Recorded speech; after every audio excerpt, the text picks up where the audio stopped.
اعوذ باللہ من الشیطان الرجیم بسم اللہ الرحمن الرحیم السلام علیکم ورحمۃ اللہ وبرکاتہ۔ پروگرام تربیت کے ساتھ آپ کا میزبان مبشر موسوی آپ کی خدمت میں حاضر ہے۔ ناظرین کرام، تربیت کے حوالے سے ہم مسلسل پروگرام لے کر آپ کی خدمت میں حاضر ہو رہے ہیں۔ اس سے پہلے بھی بہترین انداز سے مولانا صاحب نے تربیت کے حوالے سے گفتگو کی، اور آج بھی ہمارا جو موضوع ہے وہ ہے تربیت نفس۔ اب یہ نفس کیا ہے؟ جس طرح سے ہم نے گفتگو کی پہلے پروگراموں میں کہ انسان جو تربیت کر رہا ہوتا ہے وہ کس طرح سے کر رہا ہوتا ہے، کس طرح انسان اپنی تربیت کرے، تو کہا گیا کہ سب سے پہلے اپنے نفس کی تربیت کرے، اپنے خاندان کی اور اپنے معاشرے کی۔ پہلا جو تھا وہ نفس ہے۔ اب یہ نفس سے مراد کیا ہے، اسی حوالے سے ہم گفتگو کریں گے انشاءاللہ۔ آج بھی ہمارے ساتھ موجود ہیں حجت الاسلام والمسلمین ڈاکٹر محمد علی فضل صاحب۔ السلام علیکم ورحمۃ اللہ، کیسے ہیں؟ خیریت سے ہیں؟ بہت بہت شکریہ آپ تشریف لائے، کیونکہ آپ جانتے ہیں حالات ایسے ہیں، لاک ڈاؤن، پھر بھی آپ تشریف لائے، بہت بہت شکریہ۔ شکریہ، جزاک اللہ خیر۔ پروگرام ہمارا ہے تربیت نفس کے حوالے سے، موضوع بھی ہمارا یہی ہے، تو کیونکہ آپ نے پہلے بتایا کہ انسان کو جو چیز ضروری ہے تربیت کے لیے، سب سے پہلے اپنے نفس کی تربیت کرنی ہے۔ اب سب سے پہلے ہمارے ناظرین کو یہ بتائیں یہ نفس ہے کیا چیز؟ اعوذ باللہ من الشیطان الرجیم، بسم اللہ الرحمن الرحیم، وبہ نستعین وہو خیر ناصر ومعین۔ بہرحال ایک اچھا سلسلہ ہے یہ، اور یقیناً یہ تمام کے تمام جو ابحاث ہیں، موضوعات ہیں، ان کو حل ہونا چاہیے زندگی میں۔ جس طرح ہم نے پہلے بھی کہا کہ ہم لوگ بہت سارے زندگی کے اندر الفاظ استعمال کرتے ہیں، اس کے معنی جب ہمیں درست نہیں پتہ ہوتے تو مشکل کا شکار ہو جاتے ہیں۔ بالکل، ہر ایک انسان اپنے مطابق اس کا معنی لینا شروع کر دیتا ہے۔ بالکل ایسے ہی ہے۔ اسی طرح سے ہم لوگ نفس کو بھی دیکھتے ہیں، بعض اوقات اتنے برے معنی کے اندر استعمال ہوتا ہے، کہتے ہیں ہر طرف نفسا نفسی ہے، ہر ایک کو اپنے نفس کی پڑی ہے، اس کو اپنے نفس کی پڑی ہے۔ بالکل ایسے ہی۔ یہ خود نفس کسے کہتے ہیں؟ یعنی بڑا ایک بہرحال اچھا سوال ہے، اور آپ کے توسط سے، بہرحال ہدایت ٹی وی کی توسط سے یہ ناظرین تک اگر پہنچے تو بہت ہی انشاءاللہ مفید ہوگا انشاءاللہ۔ نفس بیسیکلی جب ہم لوگ انسان کو دیکھتے ہیں تو انسان دو چیزوں سے مرکب ہے۔ ایک دفعہ انسان کا بدن ہے اور ایک دفعہ انسان کی روح ہے۔ بالکل ایسے ہی۔ ان دو چیزوں سے اصل وہ روح ہے، یعنی توجہ طلب بات اس طرح سے بنتی ہے کہ اصل انسان کی روح ہے، اسی روح کو اس کائنات میں جب وہ نیک عمل انجام دیتی ہے، برے اعمال انجام دیتی ہے، تو اس مرتبے پہ اس کو نفس کہا جاتا ہے۔ صحیح۔ آپ دیکھیے کہ اصل اس نفس کا ہونا یا اصل اس روح کا ہونا، کہ اسی کو مختلف مراتب کے اعتبار سے فلاسفہ جو ہیں یا عرفا جو ہیں مختلف ناموں کے ساتھ یاد کرتے ہیں۔ بعض اوقات ایک مرتبہ جو انسان کا ہے اس کو روح کہتے ہیں، کہ خداوند عالم نے خود قرآن کے اندر روح کے کلمے کو استعمال کیا۔ بعض اوقات اس کو نفس کہا جاتا ہے کہ خداوند عالم نے نفس کا کلمہ بھی قرآن کے اندر استعمال کیا۔ مطلب یہ کہنا چاہ رہے ہیں نفس اور روح میں کوئی فرق نہیں ہے؟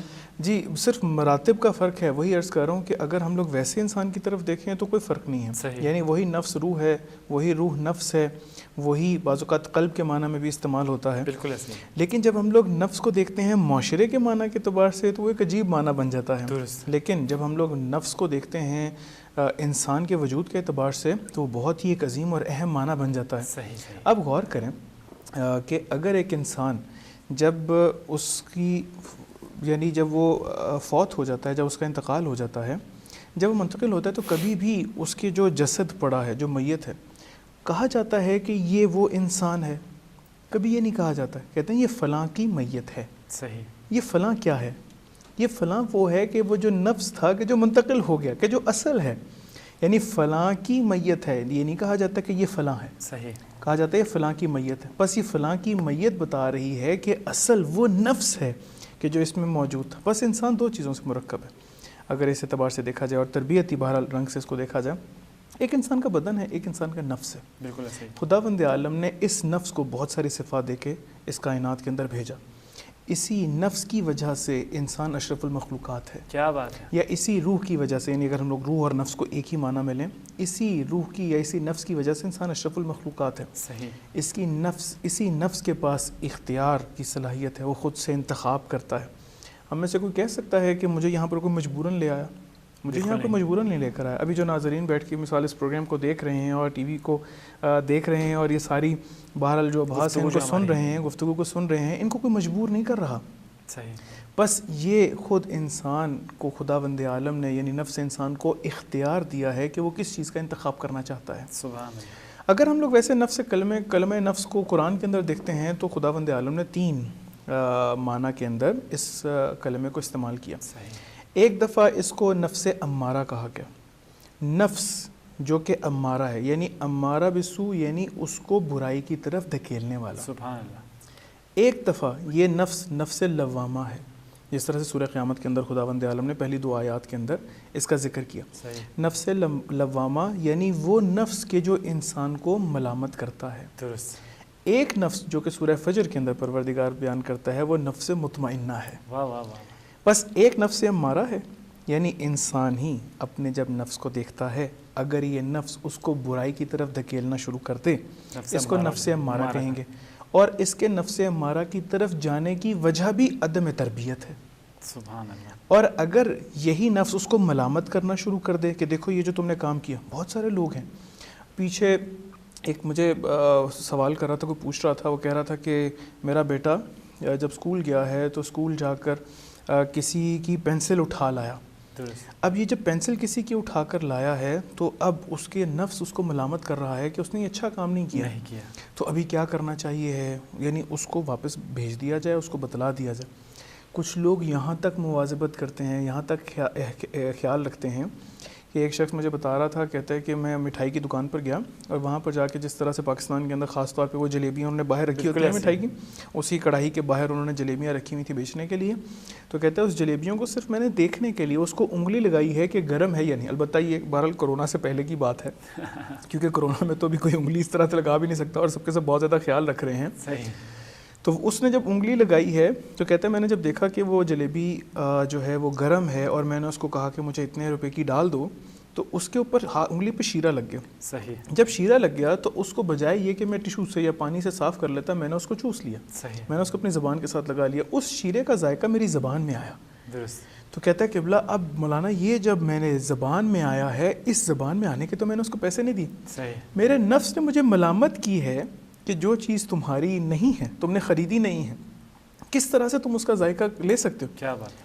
اب دیکھیں کہ ایک انسان کی تربیت، اسی نفس کی تربیت کس مقام پر جا کر ہوئی ہے کہ اگر وہ وہاں سے صرف ذائقے کو بھی چکھتا ہے تو پریشان ہو جاتا ہے. اس کے نفس اس کو ملامت کرنے لگتا ہے. یہ تربیت کا اثر ہے. یہ سب کچھ تربیت کا اثر ہے. دیکھیں تربیت اسی نفس کی ہے، یعنی اسی نفس کی تربیت ہے کہ جس کا اظہار اس بدن کے عمل کے ذریعے سے ظاہر ہوتا ہے. سبحان اللہ. یعنی میرے اگر نفس کی تربیت اچھی ہے، اب جب میں زبان کھولوں گا، جب میں کسی سے بات کروں گا تو اخلاق سے بات کروں گا. کیا بات ہے. اگر میرے نفس کی تربیت اچھی ہے تو جب میں کسی کی بات سنوں گا تو کوئی غیبت کر رہا ہوگا تو اس کو فوراً منع کر دوں گا یا اس کو نہیں سنوں گا. میں غنا نہیں سنوں گا، موسیقی نہیں سنوں گا. میرے نفس کی تربیت اچھی ہے تو میں موسیقی نہیں سنوں گا. اور آپ غور کریے کہ موسیقی اس قدر خطرناک ہے کہ عرفا کے بقول، غالباً میں آیت اللہ بہجت رحمۃ اللہ علیہ ان کا پڑھا تھا کہ سب سے زیادہ، کہ وہ معصوم علیہ السلام کے فرمان کو ذکر کر رہے تھے. معصوم علیہ السلام سے روایت ہے کہ سب سے زیادہ اگر ایک انسان کے ارادے کو متزلزل کرنے والی کوئی شے ہے تو وہ غنا ہے. اللہ اکبر. اب غور کریں، میں آج رات کو ارادہ کرتا ہوں کہ کل سے میری صبح کی نماز قضا نہیں ہونی چاہیے. صحیح. میں اپنے نفس کو ملامت کرتا ہوں کہ دیکھو تمہاری نماز قضا کیوں ہوئی ہے. میں جب نفس کو ملامت کرنے کے بعد ارادہ کرتا ہوں تو اس ارادے کو پایہ تکمیل تک نہ پہنچنے دینا، اس کا سب سے بڑا جو سبب ہے وہ غنا ہے. اگر میں موسیقی سنتا ہوں تو وہ جو میں نے ارادہ کیا ہے وہ کبھی بھی پورا نہیں ہو پا رہا. میں کوئی نیک ارادہ کر رہا ہوں. بس یہ ہمارے پاس نفس لوامہ ہے کہ جو انسان کو بار بار ملامت کرتی ہے. یعنی آپ یہ کہنا چاہ رہے ہیں کہ اس موسیقی کا اثر ہے.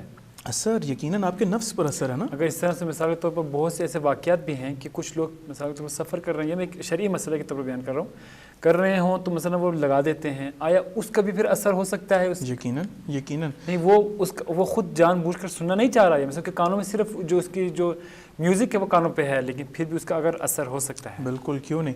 جس طرح سے ہم لوگوں نے پیچھے بھی ایک صحبت کی جب ہم لوگ بات کر رہے تھے، اس حوالے سے اگر ایک انسان کو دیکھیں، اتقوا مواضع تہم، جہاں پر آپ کے اوپر کوئی تہمت لگ سکتی ہے اس سے آپ بچو. جہاں پر آپ کسی گناہ کے اندر مبتلا ہو سکتے ہو اس مقام سے بچو، وہاں سے ہجرت کر جاؤ، وہاں سے چلے جاؤ. یعنی اگر ایک انسان کو خطرہ ہے کہ میں اگر اس سواری میں سفر کروں گا تو وہاں پر موسیقی لگی ہوگی، تو اول وہلا کے اندر اب پہلی بات تو یہ ہے کہ وہ اس سواری کے اندر سفر نہ کرے. اگر اس کے پاس کوئی متبادل موجود ہے، اگر وہ سواری کے اندر سفر کر رہا ہے اور اس کے اندر موسیقی لگی ہے، وہ جس قدر کوشش کر لے کہ میں اس کو نہیں سن رہا لیکن اس کے نفس کے اوپر اس کا ایک اثر موجود ہے، یعنی وہ مسلسل استغفار کرے، ہاں، تاکہ وہ جو نفس کے اوپر اس کا اثر ہو رہا ہے وہ برطرف ہوتا چلا جائے. روایات میں ملتا ہے کہ کہ رسول خدا ختمی مرتبت محمد مصطفیٰ صلی اللہ علیہ وآلہ وسلم جب کفار کے درمیان چلا کرتے تھے، رسول خدا ہیں، ختمی مرتبت ہیں، وہ اعلیٰ ترین ذات ہیں، وہ انسان کامل ہیں، وہ ہادی برحق کے، ہادی مطلق کے نمائندے ہیں، مبعوث پہ رسالت ہیں، قرآن خداوند عالم نے ان کے قلب پہ نازل کیا ہے۔ اس طرح کی ذات جب ایک مقام سے گزر رہی ہے تو کہتے ہیں روایات میں ملتا ہے کہ یغان علی قلبی، ان کفار کے درمیان میں صرف رہنے کی وجہ سے میرے دل پہ غبار آ جاتا ہے، میرے دل پہ غبار آ جاتا ہے۔ فاستغفر اللہ 70 مرہ کل یوم، میں ہر روز خداوند عالم سے 70 مرتبہ طلب مغفرت کرتا ہوں۔ یہ کیا ہے؟ یہ صرف اس صحبت کی وجہ، وہاں پر رہنے کی وجہ سے ہے۔ یعنی نفس آپ کا وہ اثر لے رہا ہے مسلسل، لیکن اچھی بات یہ ہے کہ اگر ایک انسان کا نفس جو ہے نا وہ نفس لوامہ ہو، کم از کم اس کو ملامت کرتا ہو۔ صحیح، یعنی اگر میری صبح کی نماز قضا ہو گئی تو میرا نفس مجھے ملامت کرے۔ اس وقت دنیا کے اندر ظلم ہے، اس وقت دنیا میں انسان دیکھ رہا ہے کہ پریشانی ہے، ایک عجیب مصیبت ہے، اقتصادی طور پہ لوگ جو ہے نا مشکلات کا شکار ہیں، مختلف امراض کا شکار ہو رہے ہیں، کسی کا گھر ہے تو وہ پریشان ہے، کسی نے مارگیج پہ گھر لیا ہوا ہے تو وہ پریشان ہے، کوئی بینک کرپٹ ہو رہا ہے، کوئی فلاں چیز۔ اس میں انسان کس طرح سے کسی دوسرے کی مدد کر سکے۔ یمن میں مثال کے طور پہ مظلومین موجود ہیں، شام کے اندر جو مظلومین موجود ہیں، پوری دنیا کے اندر عراق کے اندر مظلومین موجود ہیں، کم از کم میرا نفس اتنی تو ملامت کرے کہ میں ان کا اگر ساتھ نہیں دے سکتا، ان مقام پر ان کی مریضوں کی تیمارداری نہیں کر سکتا، تو کم از کم ظہور امام کے لیے دعا کرنا شروع کر دوں۔ بالکل ایسے ہی، میں اپنے امام کے لیے ظہور کے لیے دعا کروں۔ مجھے ایک شخص نے کہا، مجھے کہتا ہے کہ آپ بتائیے کہ فلاں جگہ ان لوگوں نے ابھی تک اس طرح کا کام کیوں نہیں کیا، اس طرح کے فعال انجام کیوں نہیں دیے۔ مجھے کسی شخص نے پوچھا، کہتے ہیں کہ آپ یہ بتائیے قبلہ کہ اتنے سارے جو علماء گزرے ہیں، اتنے سارے مراجع جو گزرے ہیں، اتنے سارے افراد جو گزرے ہیں، ابھی تک امام علیہ السلام کا ظہور کیوں نہیں ہوا؟ 313 افراد۔ میں نے کہا یہ سوال تم اپنے سے کرو، تم کیوں نہیں کہتے خداوند عالم سے، تمہارا نفس میں ملامت کرے کہ تم یہ کیوں نہیں کہتے کہ خدایا 313 افراد کی ضرورت ہے، ابھی 312 رہ گئے، میں آمادہ ہو گیا، سبحان اللہ، میں نے اپنے خاندان کو آمادہ کر دیا، ابھی 311 رہ گئے، ابھی 310 رہ گئے۔ میں جب دوسرے کی طرف کر رہا ہوں، اس کا مطلب ہے کہ یہ میرا نفس باغی ہے اور امارہ بالسوء ہے، اور وہ کسی اور شے کی طرف متوجہ ہی نہیں ہے۔ نفس لوامہ کے جو انسان کو ملامت کر رہا ہے، مسلسل ملامت کرتا چلا جا رہا ہے۔ تیسرا جو نفس یہاں پر ایک سوال آپ نے کہا کہ اگر نفس لوامہ جو ہے وہ آپ کو ملامت کرے، اس وقت ٹھیک ہو گیا، لیکن اگر وہ بالکل ہی ملامت نہ کرے، ایک شخص ہے جو ہے وہ نماز بھی نہیں پڑھتا صبح کے ٹائم یا کسی ٹائم کو نماز نہیں پڑھتی ہے، کوئی برائی کرتا ہے، لیکن اس کا نفس جو ہے نفس لوامہ وہ اس کو ملامت کرتا ہی نہیں، اس وقت اس پر کیا ہمارا بالسوء ہے نا۔ دیکھیں ایک نفس ایسا ہے کہ جو اس کو بالکل ملامت ہی نہیں کرتا۔ درست، یعنی آپ یہ دیکھیں کہ ہم لوگ بہت سارے بچوں میں، خداوند عالم ہمارے بچوں کی بحق معصومین علیہ السلام حفاظت فرمائے، اگر کوئی ایک بچہ کوئی ربڑ چوری کر کے لاتا ہے، پینسل چوری کر کے لاتا ہے، نہ اس کے ماں باپ اس کو تذکر دیتے ہیں اور نہ ہی اس کا نفس اس کو ملامت کر رہا ہے۔ اس کا مطلب یہ ہے کہ اس کا نفس اسی نفس امارہ بالسوء کے تحت ہی تربیت پا رہا ہے اور بڑھتا چلا جا رہا ہے، جیسے جائے گا بالکل۔ اب یہ بڑھتا چلا جا رہا ہے، مگر یہ کہ کوئی تذکر دے، مگر یہ کہ کوئی اس کو بتلا دے، مگر یہ کہ کوئی اس کو سمجھا دے۔ جب اس کا نفس اس کو ملامت کرنے لگے گا، ہاں یہ جب ملامت کرے گا، پھر ایک مقام ایسا آتا ہے کہ جہاں پر یہ نفس اپنے اطمینان کی طرف بڑھنا شروع کرتا ہے، صحیح، یہ نفس مطمئن ہونا شروع ہوتا ہے، نفس مطمئنہ بننا شروع ہوتا ہے، کہ نفس کی اعلیٰ ترین جو آپ کہہ لیجئے جو صفت ہے وہ نفس مطمئنہ ہے۔ بالکل ایسے ہی، اس طرح سے خداوند عالم سورہ فجر کے اندر بیان کرتا ہے، یا ایتھا النفس المطمئنہ ارجعی الی ربک راضیۃ مرضیہ، کہ خداوند عالم بھی راضی ہے اور آپ اپنے پروردگار سے راضی ہیں، یعنی آپ راضی بھی ہیں اور مرضی بھی ہیں کہ خداوند عالم بھی آپ سے راضی ہو گیا۔ یہ نفس مطمئنہ ہے۔ آپ کربلا میں ایسے تمام افراد کو دیکھ لیجئے، کربلا میں کوئی ایک انسان کہہ دے کہ کسی مقتل میں لکھا ہو، کسی مقتل میں لکھا ہو کہ ام وہب مضطرب تھیں، پریشان تھیں، بالکل بھی نہیں۔ کوئی کہہ دے کہ دلہم پریشان تھیں کہ زہیر ابن کین کو قتل کر دیا جائے گا، بالکل بھی نہیں۔ کوئی پریشان ہو، ام لیلہ پریشان ہو کہ میرے بیٹے کو مار دیا جائے گا، ناممکن۔ کوئی ایک حضرت حبیب نے مظاہر پریشان ہو، کوئی پریشان، کوئی اس مقام پر آپ کو پریشان دکھائی نہیں دیتا، بالکل ایسے۔ اور اگر کوئی پریشانی ہے تو صرف اس چیز کی ہے کہ میرے مولا کو کچھ نہ ہو جائے، میرے امام کو کچھ نہ ہو جائے۔ کیا بات، کس مقام تک یہ نفس مطمئنہ پہنچا؟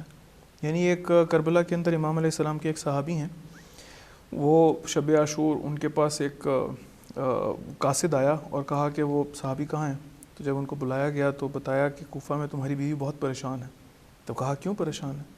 کہا وہ کہہ رہی ہے کہ رے کی سرحد پہ تمہارے بیٹے کو جو حکومتی ہیں افراد انہوں نے زندانی کر دیا، اس کو جیل میں ڈال دی، تو فوراً کوفہ واپس آ تاکہ ان کی حفاظت کر سکوں۔ آگے سے آپ اس انسان کو دیکھیں، اگر میری اولاد کے اوپر کوئی مشکل ہو میں فوراً پریشان ہو جاتا ہوں، مضطرب ہو جاتا ہوں، صحیح، لیکن اس شخص کے نفس اطمینان نفس کو دیکھیے کہ وہ کہتا ہے قاصد سے کہ آہستہ بولو کہیں پر میرے مولا کو نہ پتہ چل جائے۔ اللہ اکبر۔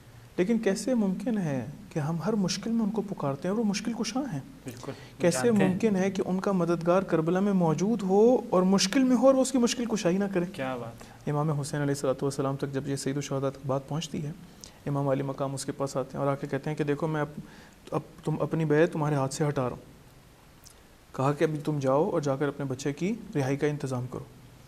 آگے سے وہ فرماتے کہتے ہیں اکلتنی الصباع حیا ان ترکتک یا حسین، اللہ اکبر، اے میرے مولا مجھے اس بیابان کے درندے زندہ کھا جائیں اگر میں آپ کو چھوڑ کے جاؤں، مولا میں آپ کو چھوڑ کر نہیں جا رہا۔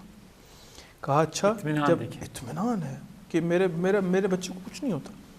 اب امام علی مقام وہاں پر کہتے ہیں، اس کو اپنے غلام سے کہتے ہیں کہ جاؤ اور میرے خیمے میں جا کر میرا وہ فلانا پراہن لے کر آؤ۔ امام علیہ السلام اپنی قمیض منگواتے ہیں، کیا بات ہے، اس قاصد کو دیتے ہیں، کہتے ہیں جاؤ اور جا کر کوفہ کے بازار میں اس قمیض کو بیچو 4000 درہم کی، یہ قمیض بکے گی، اس کے بچے کو بچا لو۔ کیا بات ہے، کیسا اطمینان نفس ہے یہ اطمینان نفس! یہ انسان کے نفس کی تربیت جب اوج پہ پہنچتی ہے تو یہ انسان کو اطمینان حاصل ہونا شروع ہو جاتا ہے۔ کیا آیا میں اپنے نفس کی تربیت ویسے کر پا رہا ہوں کہ میں اپنے مولا کو پکار سکوں؟ سبحان کیا آیا میں اپنی اولاد کی تربیت ویسی کر پا رہا ہوں کہ اپنے مولا کو پکار سکوں؟ کیا آیا عجیب بات یہ دیکھیے کہ میں جب زیارت امام حسین علیہ السلام کے لیے جا رہا ہوں تو کیا آیا سارے مقصد کو چھوڑ کر، سارے مقاصد کو چھوڑ کر، تمام دعاؤں کو چھوڑ کر سب سے پہلے یہ کہتا ہوں کہ خدایا میرے زمانے کے امام کے ظہور میں تعجیل فرما دے، کہ ہر مشکل کا حل وہی ہے، ہر مسئلے کا حل وہی ہے۔ میں نفس جب میرا سو کی طرف بڑھ رہا ہے، مسلسل مادہ پرستی ہے، مسلسل زیادہ خواہی، الہاکم التکاثر، مجھے تباہ کر دیا اس کثرت گرائی نے، مجھے تباہ کر دیا ان تمام مشکلات نے، اس کی زیادتی نے، اس کی زیادتی نے، میری اولاد زیادہ ہو جائے، میرے پاس پیسہ زیادہ ہو جائے، میرا بینک بیلنس زیادہ ہو جائے، میرا گھر زیادہ ہو جائے، نفس لوامہ کہاں جائے گا؟ میرا نفس کس مقام پر آ کے ملامت کرے گا؟ کون سی ایسے اب مقام ہے کہ جہاں پر انسان جا کر یہ تصور کر سکتا ہے کہ ہاں ابھی میری ضرورت پوری ہو گئی، بالکل ابھی میری ضروریات پوری ہو گئی؟ کسی ایسے مقام پر جا کر انسان رکتا ہے؟ کسی ایسے مقام پر جا کر نہیں رکتا۔ ضروری ہے کہ انسان اپنے نفس کو مطمئن کرنا شروع کرے، قانع کرنا شروع کرے، اس کی تربیت کرنا شروع کرے۔ اس نفس کو مطمئن کیسے کرے بندہ؟ سوال یہ ہے، کیونکہ آپ نے بھی کہا کہ مثال طور جب بندہ ملامت کرتا ہے تو اس کے بعد میں نے مثال طور میں نے ملامت کر لی کہ میں یہ پشیمان ہو گیا کہ میں نے یہ کام کیوں کیا۔ اب جو اطمینان کی طرف ہم جاتے ہیں تو یہ شخص جو ہے وہ کیسے اس اطمینان کو حاصل کر سکتا ہے؟ اصل سوال کیونکہ یہ ہے۔ دیکھیں یہ تو ہم لوگ انشاءاللہ تعالیٰ بھی بیان کریں گے کہ ہم لوگ کس طرح سے اپنے نفس کی تربیت کر سکتے ہیں، یعنی کس طرح سے، کہ اسی کو جہاد اکبر کہا۔ درست، یعنی ایک جب رسول خدا کے پاس ایک بٹالین آئی اور کہا کہ وہ جنگ لڑ کے آئی ہے، رسول خدا نے کہا مرحبا بقوم، مرحبا اور اہلاً و سہلاً خوش آمدید ہے اس قوم کے لیے کہ جو یہ جہاد اصغر سے ہو کر آئی۔ صحیح، کہا مل جہاد الاکبر۔ جب رسول خدا نے یہ فرمایا تو کہا کہ جہاد اکبر پھر کیا ہے؟ کہا جہاد بن نفس، اپنے نفس کے ذریعے سے جہاد کرنا شروع کر دو، اپنے نفس کا جہاد کرنا شروع کر دو۔ امام علیہ السلام نے جب فرمایا نا کہ انسان کے لیے خوش قسمت ہے وہ انسان کے جس کی بہترین سواری ہو اس دنیا میں، تو کہا کہ مولا وہ جو بہترین سواری ہے آپ کی مراد کوئی گھوڑا تو نہیں ہے، کوئی ایسا تو نہیں ہے کہ کوئی گھوڑا ہو، کوئی گاڑی ہو، کوئی ایسی چیز ہو؟ چونکہ عموماً ہم لوگ کہیں جائیں تو وہ کہتے ہیں کہ مولا نے فرمایا تھا کہ ہمارے پاس بہترین سواری ہونی چاہیے، تو میں نے کہا امام علیہ السلام نے یہ بھی بیان کیا کہ بہترین سواری ہے کیا؟ وہ بہترین سواری نفس ہے۔ اللہ اکبر، یعنی وہ کہ جو اپنے نفس کو قابو میں رکھے، وہ کہ جو اپنے نفس کے اوپر پوری طرح سے حاکم ہو جائے۔ اگر ایک انسان اپنے نفس کے اوپر پوری طرح سے حاکم ہو جائے گا، ہاں یہ وہ انسان ہوگا کہ جب درست طریقے سے امام علی مقام کی ظہور کے لیے دعا کرے گا تو خداوند عالم اس کو قبول فرمائے گا۔ صحیح، بہترین انداز سے ماشاءاللہ آپ گفتگو کر رہے ہیں، کیونکہ ابھی نفس کے حوالے سے گفتگو کر رہے تھے تو انشاءاللہ ابھی ایک چھوٹا سا بریک لیتے ہیں، اس کے بعد بریک کے بعد دوبارہ واپس آئیں گے اور اپنے جو گفتگو ہے وہ یہیں سے شروع کریں گے۔ ہمارے ساتھ رہے گا، انشاءاللہ دوبارہ آپ کی خدمت میں حاضر ہوں گے۔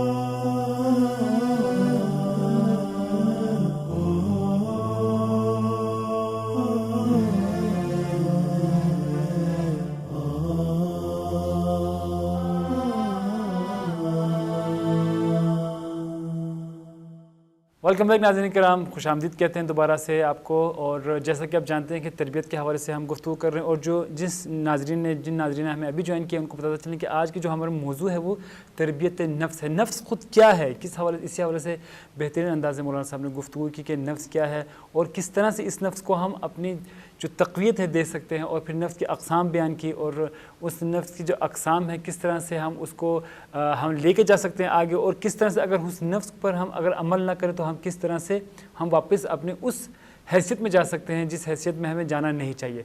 تو گفتگو ہم آگے بڑھاتے ہیں. مولانا صاحب، نفس کے حوالے سے ہم گفتگو کر رہے تھے، تو اب یہ بتائیں کہ اب خود اسی نفس کی ہم تربیت کیسے کریں؟ دیکھیں، ہم لوگ اسی نفس کی تربیت ہی کے حوالے سے ہے کہ اسی نفس نے تربیت پانی ہے کہ جس کے ذریعے سے انسان کا یہ بدن عمل کرنا شروع کرے گا. صحیح. جس طرح سے ابھی وقفے میں جانے سے پہلے، بریکس میں جانے سے پہلے ذکر کیا کہ اس جہاد بن نفس کو جہاد اکبر کہا گیا کہ اسی سے انسان جہاد کرے. یعنی جہاد جہد سے ہے، کوشش سے ہے. صحیح. انسان اس نفس کو رام کرنے کی کوشش کرتا رہے، تذکر دیتا رہے، آپ مراقبہ کرتا رہے، یعنی ایک اس کی پیگیری کرتا رہے کہ کس طرح سے انسان اس کو رام کر سکتا ہے اور اس چیز کے مطابق کر سکتا ہے کہ جو خداوند عالم چاہتا ہے. اس کی اگر ہم لوگ تاریخ میں مثال دیکھیں، امیر المومنین علیہ الصلوۃ والسلام کے ہمیں 2 اصحاب ملتے ہیں. ایک کا نام ہے مالک اشتر اور ایک کا نام ہے اشعث ابن قیس. یہ دونوں جنگ صفین میں موجود تھے. یعنی ابھی ہم لوگ نفس کو بیان کر رہے ہیں کہ کس طرح سے انسان تربیت کرتا ہے اور کیا نتائج نکل رہے ہیں اس کے. یعنی یہ دونوں ہمارے پاس جنگ صفین میں موجود تھے. اور اگر جنگ صفین کو دیکھا جائے تو ایک بڑی جنگوں میں سے جنگ ہے کہ جو امیر المومنین علیہ الصلوۃ والسلام اور امیر شام کے درمیان یہ واقع ہوئی. اچھا، یہ جو جنگ ہے 18 ماہ طولانی جنگ ہے اور لیلۃ الحریر جیسی سخت راتیں اس کے اندر موجود ہیں. پانی بند کر دیا گیا امیر المومنین علیہ السلام کی فوج پہ. جب پانی کو بند کر دیا گیا تو امام علیہ السلام نے میمنہ اور میسرہ کے لیے 2 اپنے اصحاب کا انتخاب کیا. صحیح. ایک مالک اشتر اور ایک اشعث ابن قیس. مالک اشتر اور اشعث ابن قیس دونوں کو بھیجا کہ جاؤ اور جا کر پانی کے گھاٹ پر قبضہ کرو اور قبضہ کرنے کے بعد اپنے آپ کو سیراب کرو. جاؤ جا کر جنگ کرو. امام علیہ السلام نے وہاں پر ایک خطبہ القاء فرمایا. یہ دونوں وہاں پر گئے، انہوں نے بڑے خوبصورت طریقے سے وہاں پر جنگ کی اور جنگ کرنے کے بعد گھاٹ کے اوپر قبضہ کر لیا. سبحان اللہ. اب یہاں پر توجہ کریے گا. اشعث ابن قیس نے امیر المومنین علیہ الصلوۃ والسلام سے آ کر کہا کہ مولا، جس طرح سے انہوں نے ہم پر پانی بند کیا تھا اسی طرح سے ہم ان پر پانی بند کریں گے. یہاں پر ابھی نفس امیر المومنین علیہ السلام کی صحبت کے باوجود اس طرح سے رام نہ ہو سکا. بالکل ایسے ہی. امیر المومنین علیہ السلام نے کہا کہ دیکھو، پانی خداوند عالم کی مخلوق ہے، انسان کو سیراب کرنے کے لیے، تشنگی مٹانے کے لیے. کیا بات. ہر انسان کا اس کے اوپر مساوی حق ہے. خداوند عالم کی صفت رحمان کے نتیجے میں پروردگار نے اس پانی کو تشنگی مٹانے کے لیے ہر انسان کے بس میں دیا کہ بھئی تمہارا حق ہے کہ اس پانی سے استفادہ کر سکو. ہاں، جس طرح انہوں نے ظلم کیا ہم لوگ ظلم نہیں کریں گے. کیا بات. یہاں پر اشعث ابن قیس نے جب کیا اور امیر المومنین علیہ السلام کی فوج میں ہونے کے باوجود وہاں پر جا کر پانی کے گھاٹ پہ قبضہ کیا، امام کی بات اس کو پسند آئی. مالک اشتر کے جو مکمل مطیع ہیں ان اعتقادات کے ساتھ اس نفس مطمئنہ تک پہنچ چکے ہیں. صحیح. اس اطمینان قلب تک پہنچ چکے ہیں، کوئی سوال نہیں کیا. یہی اشعث ابن قیس خوارج کی بنیاد رکھتا ہے. بالکل. یہی اشعث ابن قیس ایسا ہے کہ جو امیر المومنین علیہ السلام کے خیمے کا گھیراؤ کرتا ہے اور کہتا ہے کہ مالک اشتر کو اگر آپ نے نہ بلایا تو ہم آپ کو قتل کر دیں گے. بالکل. کہاں پر کیا اس کا یہ نفس اصلاً ملامت بھی نہیں کر رہا کہ امیر المومنین، اصلاً ملامت بھی نہیں کر رہا کہ اتنی دیر سے، اتنے عرصے سے، یعنی یہ آخر ہے نا، بالکل 18 ماہ کے آخر میں اشعث ابن قیس بالکل خیمے کا گھیراؤ کرتا ہے اور امیر المومنین علیہ السلام کو مجبور کرتا ہے کہ وہ حضرت مالک اشتر کو واپس بلا لیں. اور حضرت مالک اشتر کے نفس کا اطمینان دیکھیں کہ جب جا کر پیغام قاصد نے پیغام پہنچایا کہ مالک اشتر آپ کو امیر المومنین علیہ السلام نے واپس بلایا ہے، تو جب واپس آنے لگتے ہیں ایک سوال نہیں کیا کہ مولا میں بالکل خیمے کے قریب تھا، یہ قریب تھا کہ میں باطل کو ہمیشہ کے لیے مٹا دوں. اطمینان نفس ہے. وہ جانتا ہے کہ یہ جو ہادی برحق ہیں، یہ جو مبعوث بالہدایہ ہیں، یہ جو ہدایت کے لیے مبعوث کیے گئے ہیں ہمارے لیے، یہ جو کہہ رہے ہیں ٹھیک ہے. بالکل ایسے. اسی لیے جب نوکر نزا کے اوپر قرآن کو اٹھایا گیا تو مولا کے پاس آئے اور آگے کہتے ہیں کہ مولا ہمیں سمجھ نہیں آ رہا کہ حق کیا ہے باطل کیا ہے. امام علیہ السلام نے یہ نہیں کہا کہ میں حق پہ ہوں. امام علیہ السلام کہہ سکتے تھے کہ رسول اکرم کو تم نے نہیں سنا کہتے ہوئے کہ علی مع الحق والحق مع علی. کیا تم لوگوں نے نہیں سنا؟ اس کو کہتے ہیں اعرف الحق کا تعرف اہلہ، اللہ اکبر، تم حق کو پہچان لو، اہل حق کو پہچان لو گے، پہچان جاؤ گے. کیا بات، مالک اشتر اہل حق کو حق کے ذریعے سے پہچان چکے، سبحان اللہ. جس کی وجہ سے اسی مصر کی حکومت کے لیے کہ جو عمرو عاص امیر شام کا ساتھ دیتا ہے، بالکل ایسے ہی. جب امیر المومنین علیہ السلام نے مصر کا گورنر بنایا، مالک اشتر اپنے فرزند سے کہتے ہیں کہ اس مصر کی گورنری سے، مصر کی ولایت سے کہیں خوبصورت وہ لمحات ہیں کہ جو امیر المومنین علیہ السلام محراب مسجد واہ میں واہ واہ واہ. مناجات سنتے ہوئے گزارتا کیا ہوں. بات ہے. یہ ہے اطمینان نفس، یہ ہے جہاد. جہاد بھی نفس کے انسان کوشش کرتا رہے یہاں تک کہ اپنے آپ کو مطیع بنا لے، یہاں تک کہ اپنے آپ کو فنا کر دے اس سمندر میں، اس ولایت کے سمندر میں کہ جہاں پر اس کو سوائے اس ہدف کے کچھ اور دکھائی نہ دے. وہ جو کر رہا ہے اسی ہدف کے لیے کر رہا ہے. نفس کی تربیت انسان اپنے عالی اہداف بنا کر کر سکتا ہے. کیا بات. نفس کی تربیت انسان خود کو خوف سے نکال کر سکتا ہے. آج ایک نقطہ بیان کرتے ہیں جی بسم اللہ اپنے ناظرین کی خدمت میں کہ انسان اس نفس کی تربیت خود کو خوف سے نکال کر کرے. اب غور کریں کہ اس معاشرے میں ہم بہت سارے کام خوف کی وجہ سے کر رہے ہوتے ہیں. بالکل ایسے ہی. بہت سارے کام خوف کی وجہ سے کرتے ہیں. ایک انسان جاب کو چھوڑتا نہیں ہے، بے شک اس کے ساتھ ظلم ہو رہا ہو، چونکہ اس کو پتہ ہے کہ اگر میں نے جاب چھوڑ دی تو یہ جو میں نے مارگیج پہ گھر لیا ہوا ہے، یہ جو میں نے انسٹالمنٹس پہ گاڑی لی ہوئی ہے، اس گاڑی کا خرچہ کون اٹھائے گا؟ بالکل. اور اسی مجبوری سے وہ جو انسان ہے وہ اس کی مجبوری سے فائدہ اٹھاتا ہے. بالکل. وہ استفادہ کرتا ہے اس کی مجبوری سے. وہ کہتا ہے کہ اگر اس کو میں نکال دوں گا تو ہاں اب یہ خوف زدہ ہے. صحیح. انسان اس خوف کی وجہ سے مسلسل یہ اعمال انجام دیتا ہے. یہ تو آپ نے ایک مادی مثال دی. اگر مانوی مثال کی طرف جائیں تو آج کل ہم جو عبادات ہم کر رہے ہوتے ہیں، ہم تو جہنم کی آگ سے بچنے کے لیے بھی خوف ہے. بالکل. یعنی امیر المومنین علیہ السلام سے یہ سوال ہوا نا، امام علیہ السلام کی عبادت، تم لوگ وہ عبادت نہ کرو کہ جو عبادت التجار ہے، کہ جنت میں لالچ، جنت کے لالچ میں نہ کرو. تم لوگ عبادت العبید نہ کرو، وہ جو غلاموں کی عبادت ہے وہ نہ کرو جہنم کے خوف سے، بلکہ عبادت الاحرار کرو. اللہ اکبر. وہ جو کہ آزاد عبادت. احرار کون ہے؟ حر کون ہے؟ وہ کہ جو آزاد ہے، جو اطمینان قلب کے ساتھ ہے. کربلا میں ہمیں حر کون ملتا ہے؟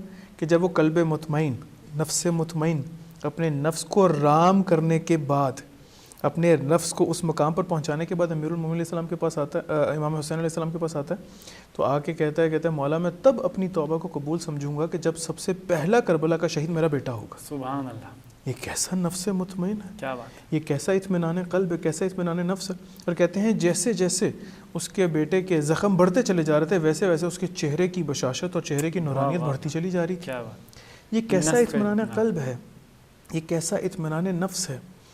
اسی نفس کو مطمئن دیکھیں ہوا کیا.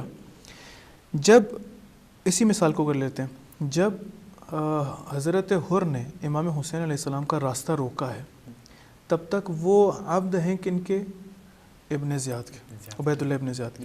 کہا مجھے عبید اللہ ابن زیاد نے اس لشکر کے ساتھ بھیجا تاکہ میں آپ کو ان کے پاس لے جاؤں. صحیح. بالکل ایسے. صحیح. امام حسین علیہ السلام نے کہا نہیں، میں تمہارے ساتھ نہیں جاؤں گا. وہ لگام فرض کو ہاتھ ڈالنا.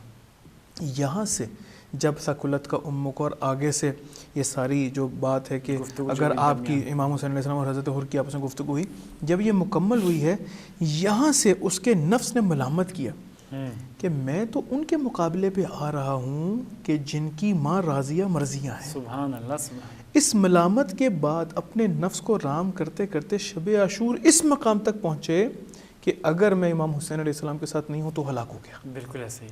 اب یہ اطمینان قلب کے ساتھ امام حسین علیہ السلام کے پاس پہنچتے ہیں. واہ واہ واہ. یہاں پر ہوا کیا ہے؟ وہ جو دل میں خوف تھا نا وہ ہٹ گیا، ختم ہو گیا. اگر آپ نفس کے اطمینان کو حاصل کرنا چاہتے ہیں اپنے دل سے خوف کو ہٹا لیں. کیا بات ہے. یہ ایک قاعدہ کھلیہ ہے جو عرفا بیان کرتے ہیں.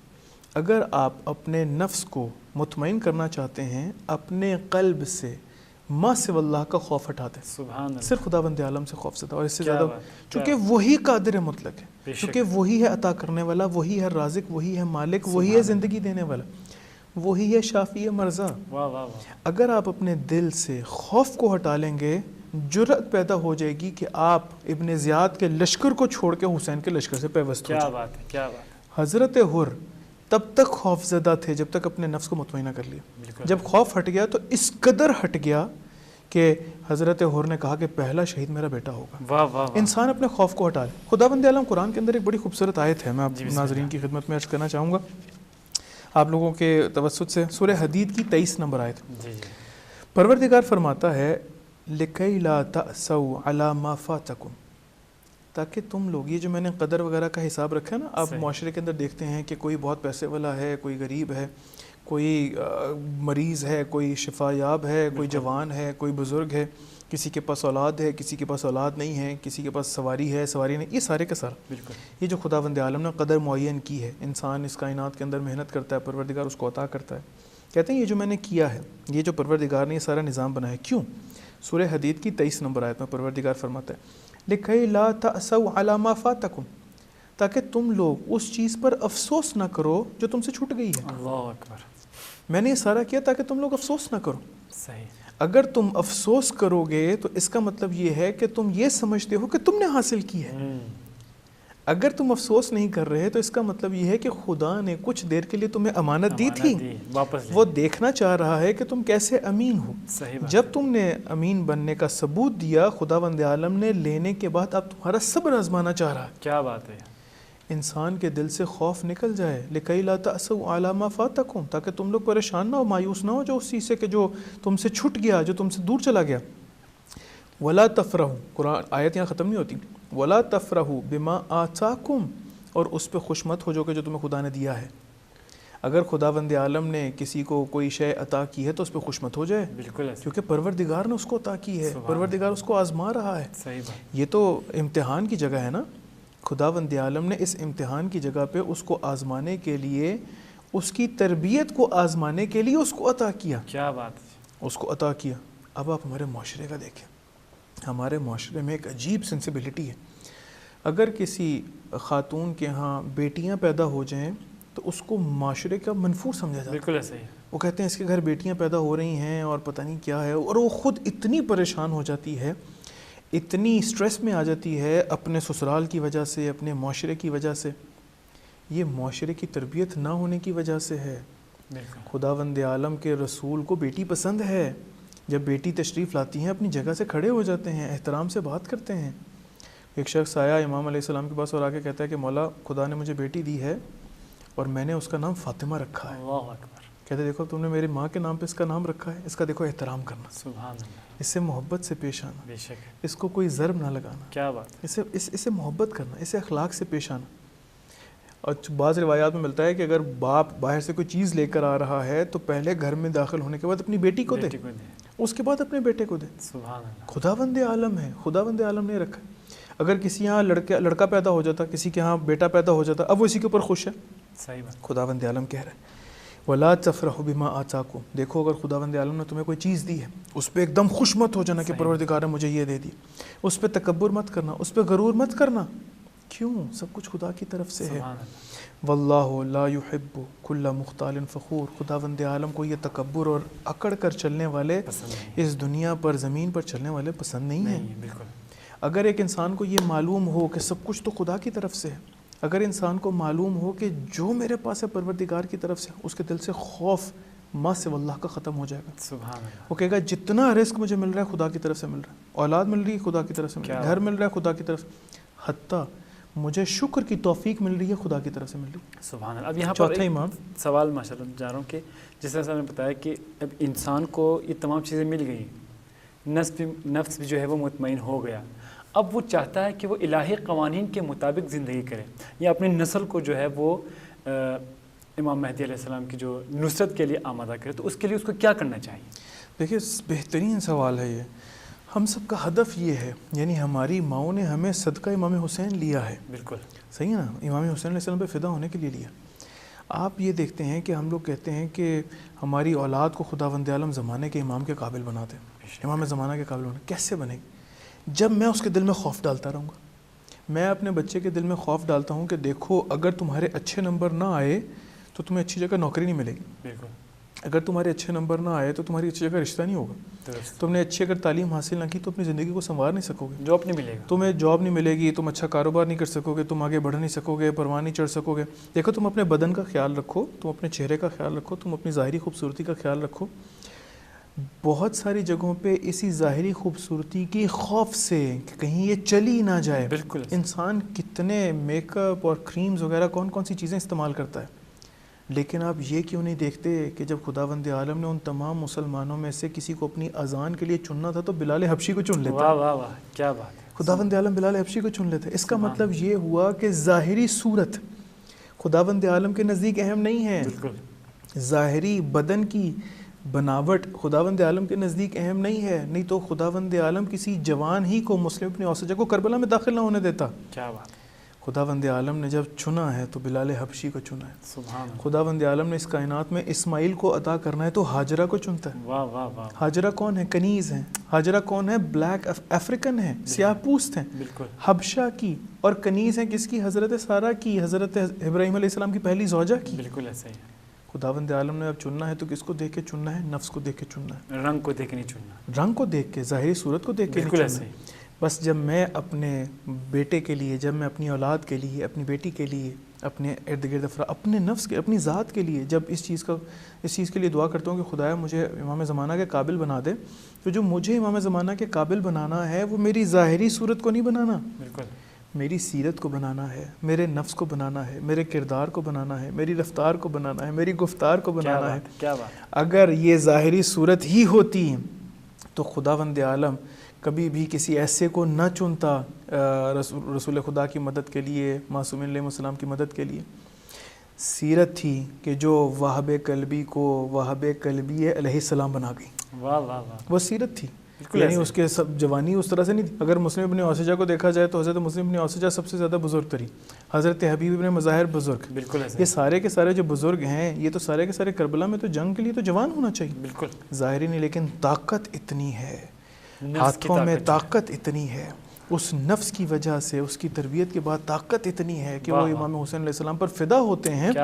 اور فدا ہونے کے بعد حضرت حبیب کے لاشے پر جا کر جس طرح سے مولا علی اکبر کے لگایا اسی طرح سے اپنے رخساروں کو رکھ دیتے ہیں. سبحان اللہ. اور رخسار پر رخسار حضرت حبیب کے رخسار پر رکھ کے گریہ فرماتے ہیں اور مخاطب ہو کر کہتے ہیں کہ تمہیں کیا پتا کہ تم نے کس کو قتل کیا. سبحان اللہ. تم نے اس کو قتل کیا ہے کہ جو رات میں قرآن کو مکمل کیا کرتا تھا. کیا بات. تم نے اس کو قتل کیا کہ جو مفسر قرآن ہے.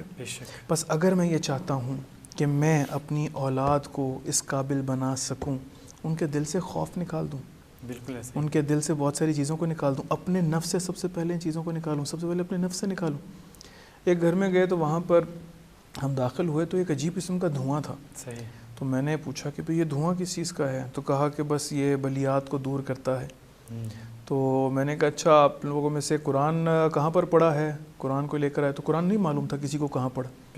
تو بلکہ مجھے انہوں نے کہنا شروع کیا کہ قبلہ آپ کے موبائل میں قرآن ہے، اسی میں سے دیکھ لیجئے آپ. اللہ. آپ یہ دیکھیے کہ جب بلیات سے محفوظ رہنا ہے تو خداوند عالم کہتا ہے کہ گھر میں قرآن پڑھو. گھر میں اگر قرآن کی تلاوت کرو گے تو خداوند عالم جو گھر میں قرآن کی تلاوت ہوتی ہے آسمان سے وہ ستارے کی مانند دکھائی دیتا ہے. آپ بلیات سے محفوظ رہنے کے لیے اس طرح کے بہت سارے اعمال انجام دیتے ہیں، بالکل ایسے، لیکن وہ کام نہیں کرتے کہ جو آپ کو خدا کے قریب کرتے. وہ کام نہیں کرتے کہ جو آپ کے نفس کو اس طرح سے رام کرنے کے بعد پروردگار کے قریب کرتے.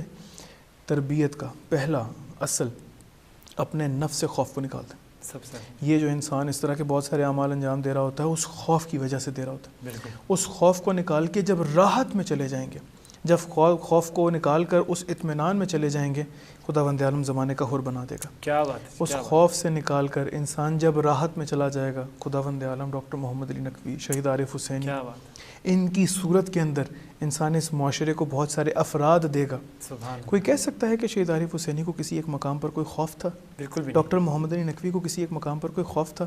یہ جتنے شہداء دفاع مقدس ہیں کسی کو ایک مقام پر خوف تھا؟ یہ جو پاکستان کے اندر جو شہید ہوئے، جو شہداء مثال پاکستان کے دشمنوں سے لڑتے ہوئے ہماری افواج کے اندر یا دوسرے، اور ان میں سے کسی کو کوئی خوف تھا؟ سب کو معلوم ہے کہ ہمارے اگر اس دنیا سے جا بھی رہے ہیں تو پروردگار ہم سے وعدہ کر رہا ہے کہ تمہیں زندہ رکھے گا. سبحان اللہ. سبحان. جب پروردگار کے وعدے کے اوپر ایمان ہے تو بات ختم. اپنے دل سے بہرحال خوف کو نکالیے کہ یہ انسان کی نفس کی تربیت کا پہلا اصول ہے. بہت بہت شکریہ جی. بہترین انداز سے، خوبصورت انداز سے ہم نے بیان کیا کس طرح سے نفس کو ہم نے اطمینان میں لانا ہے اور کس طرح سے اپنے آپ کو اس تربیت کی طرف لے کے جانا. بہت بہت شکریہ. وقت دامان میں گنجائش نہیں تھا، اس وجہ سے انشاءاللہ دوبارہ آپ کی خدمت میں ہم حاضر ہوں گے. تو ناظرین کرام، انشاءاللہ امید کرتے ہیں کہ آپ نے ہمارا یہ پروگرام پسند کیا ہوگا. انشاءاللہ ہم اسی طرح تربیت کے حوالے سے پروگرام لے کر آپ کی خدمت میں حاضر ہوتے رہیں گے انشاءاللہ. پھر کبھی دوبارہ اسی حوالے سے پروگرام لے کر آپ کی خدمت میں حاضر ہونے کے لیے ہمیں اجازت دیجیے گا. السلام علیکم ورحمۃ اللہ وبرکاتہ.